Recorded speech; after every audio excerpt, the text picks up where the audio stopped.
सुरजनपुर गांव की सुबह थी। मिट्टी की खुशबू, खेतों में काम करते किसान और बैलों की घंटियों की टन टन।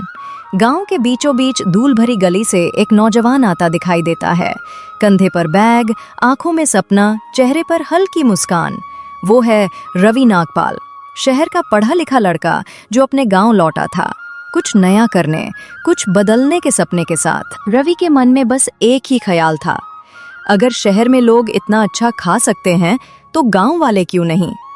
वो चाहता था कि उसके गांव के लोग भी पिज्जा, पास्ता और साफ सुथरे माहौल में बैठकर खाना खाएं।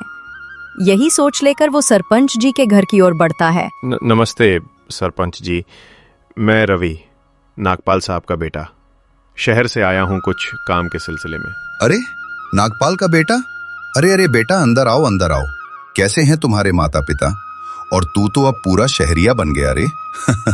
क्या सोच रहे हो, खेती बाड़ी संभालने आए हो? नहीं सरपंच जी, खेती नहीं, मैं यहाँ एक रेस्टोरेंट खोलना चाहता हूँ।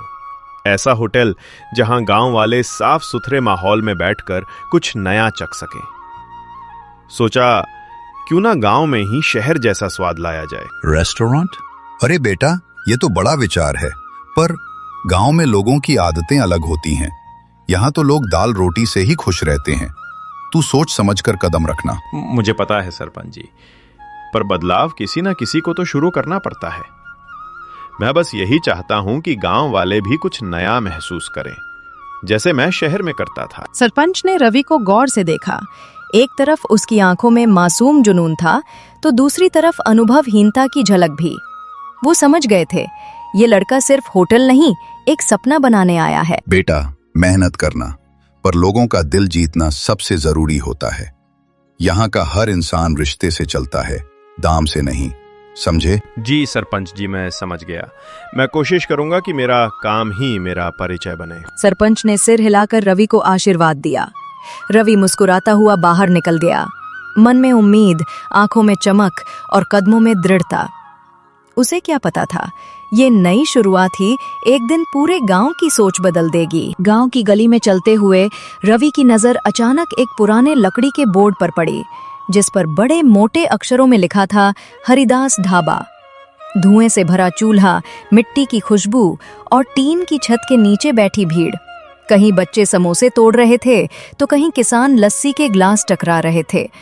वो जगह साधारण थी, लेकिन माहौल में अपनापन था।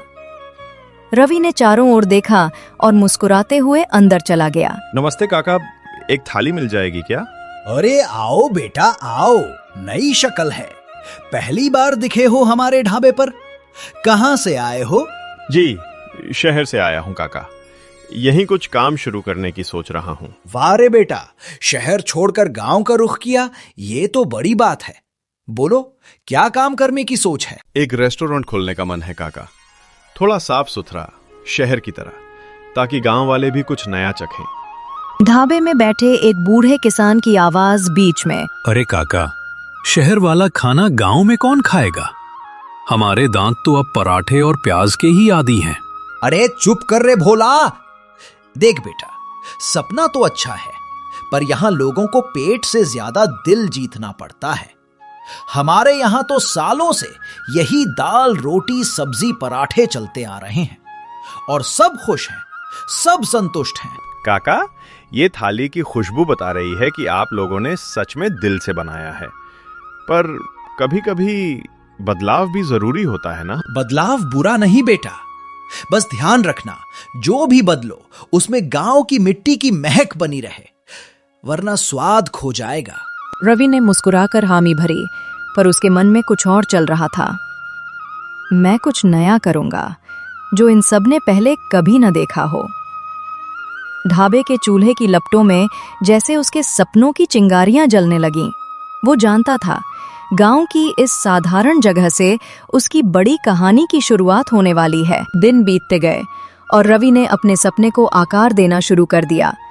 गांव के कोने में जहां पहले बंजर जमीन थी, अब वहां हथौड़ों की टकटक और मशीनों की गड़गड़ाहट गूंजने लगी। गांव वाले रुक रुक कर देखने आते, आखिर ये नौजवान करने क्या जा रहा है। अरे भाई, ये दीवार उधर सीधी पकड़ो, साहब कहते हैं कि यहाँ शीशे का दरवाजा लगेगा। गांव में शीशे का दरवाजा? अरे बाप रे, पहली बार देखेंगे लोग। हाँ भाई थोड़ा अलग करना पड़ेगा ना। मैं चाहता हूं कि जब कोई यहां आए तो उसे लगे कि वो किसी शहर के होटल में बैठा है।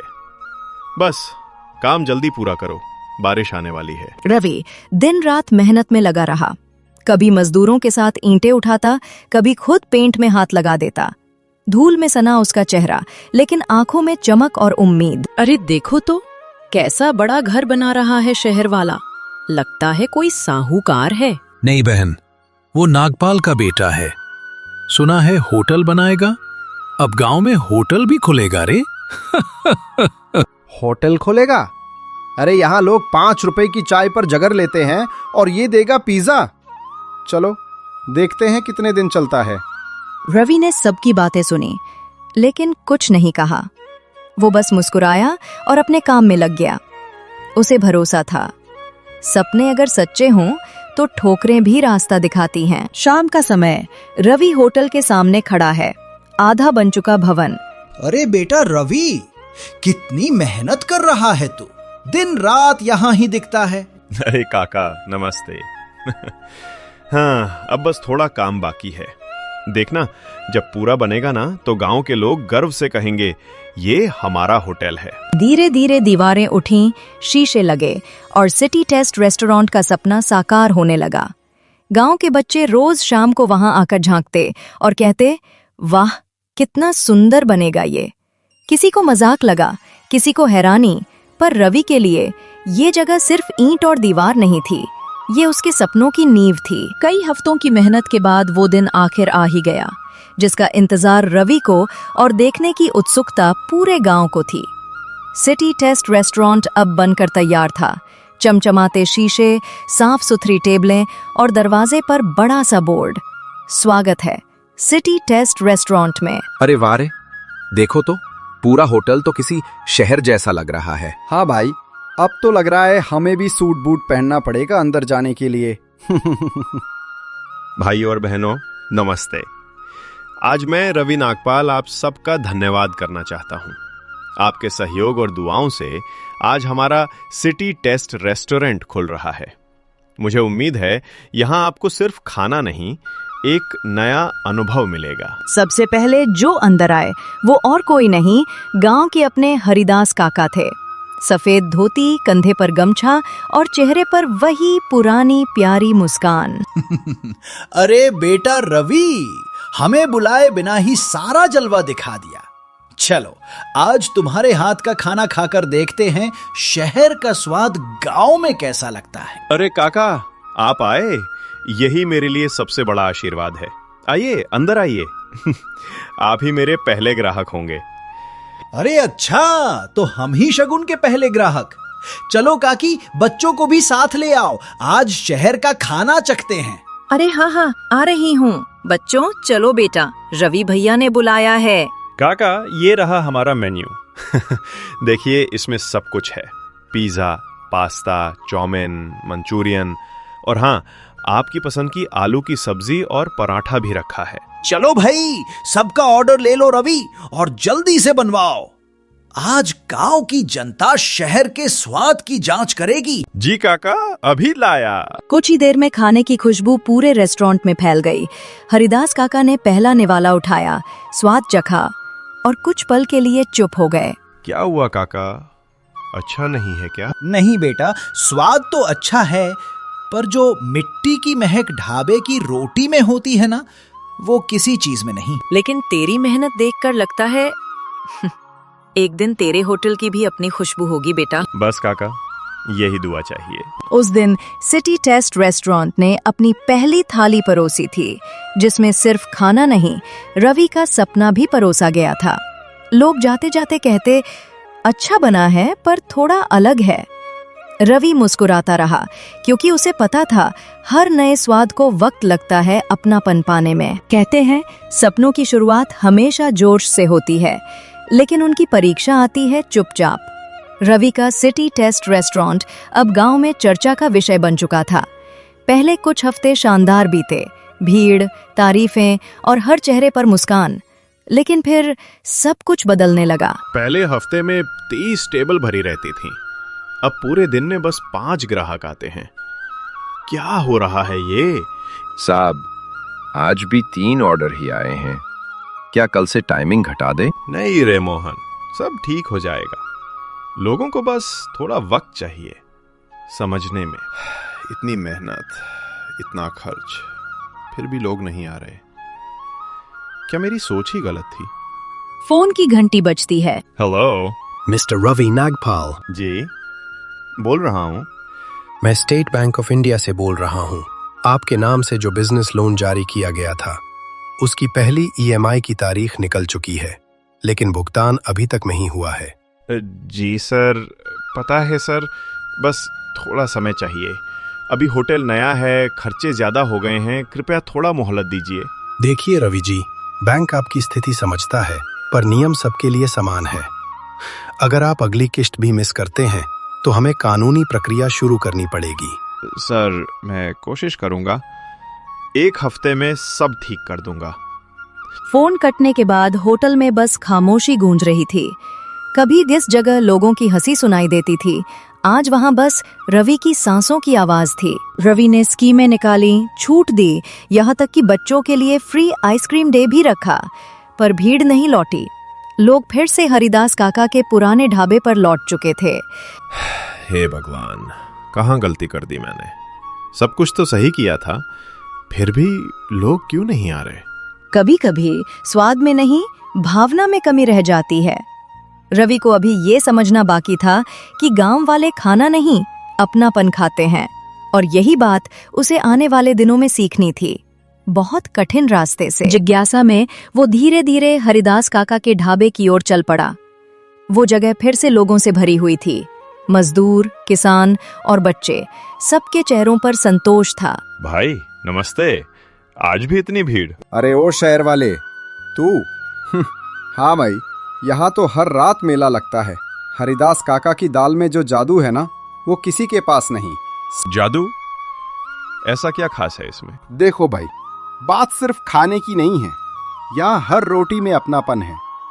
काका हर प्लेट खुद देखते हैं, बातें करते हैं, हाल पूछते हैं।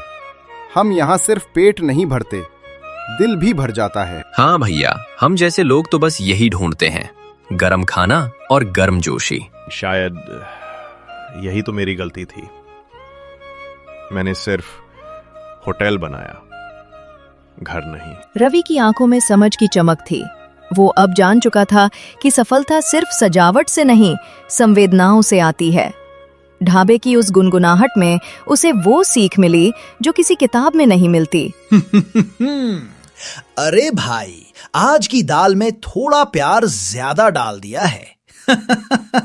कोई शिकायत हो तो कल आकर फिर खा लेना। रवि मुस्कुराया और उस रात पहली बार उसके दिल से बोझ उतर गया। उसे पता था अब उसे अपनी रेसिपी नहीं, अपनी नीयत बदलनी है। अगली सुबह सुरजनपुर में अफरा तफरी मच गई। हर कोई एक ही बात कर रहा था, हरिदास काका के ढाबे पर सरकारी जीप पहुंची है। ढाबे के बाहर फूड सेफ्टी डिपार्टमेंट की गाड़ी खड़ी थी और अंदर अफसर जांच कर रहे थे। कौन है मालिक? हरिदास जी? जी साहब, मैं ही हूँ। कोई गलती हो गई क्या? आपके ढाबे पर शिकायत आई है, सफाई के नियम नहीं माने जा रहे। लाइसेंस है आपके पास? लाइसेंस? साहब, वो क्या होता है? हम तो बस रोटी दाल बनाते हैं। तो माफ कीजिए, नियम तोड़ने पर ढाबा सील करना पड़ेगा। नहीं साहब, यही तो हमारी रोजी है, कृपा करिए। कुछ ही मिनटों में ढाबा बंद कर दिया गया। हरिदास काका जमीन पर बैठ गए, आंखों में आंसू और होठों पर सन्नाटा। सरपंच जी, ढाबे पर ताला लग गया। कह रहे थे शिकायत आई थी। कल रवि आया था, वही पूछ रहा था लाइसेंस वगैरह के बारे में। शायद उसी ने कुछ किया हो। क्या? रवि ने? अब समझ आया, उसका होटल चलाने के लिए ढाबा बंद करवाया। बस फिर क्या था, गांव में खबर फैल गई।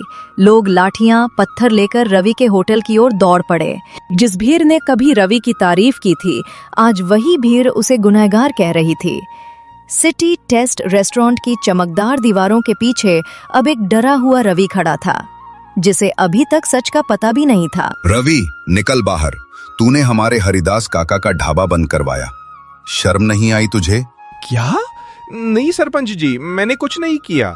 मैं तो बस पूछ रहा था कि ढाबा कैसे रजिस्टर किया जाता है, क्योंकि मैं भी सब सही तरीके से करना चाहता था। मुझे नहीं लगता बेटा झूठ बोल रहा है। वो कल सच में मुझसे यही पूछ रहा था।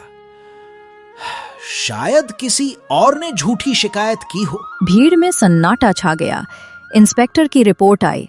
शिकायत दरअसल पास के कस्बे के होटल मालिक ने की थी, जिसे डर था कि गांव का ढाबा और रवि का होटल दोनों उसका व्यापार छीन लेंगे। बेटा, हमसे गलती हो गई। हाँ, गांव ने बिना सोचे तुझ पर इल्जाम लगा दिया। गलती सबसे होती है सरपंच जी, पर अगर साथ मिल जाए तो सब ठीक हो जाता है। सही कहा बेटा। अब ढाबा तेरा, होटल मेरा नहीं, दोनों हमारा है। कुछ हफ्तों बाद सिटी टेस्ट रेस्टोरेंट का नया नाम था सिटी टेस्ट ढाबा, जहां अब हर प्लेट में था साफ सुथरा स्वाद और गांव का अपनापन। रवि और हरिदास साथ मिलकर वही परोसते थे जो गांव चाहता था, खाना भी और प्यार भी।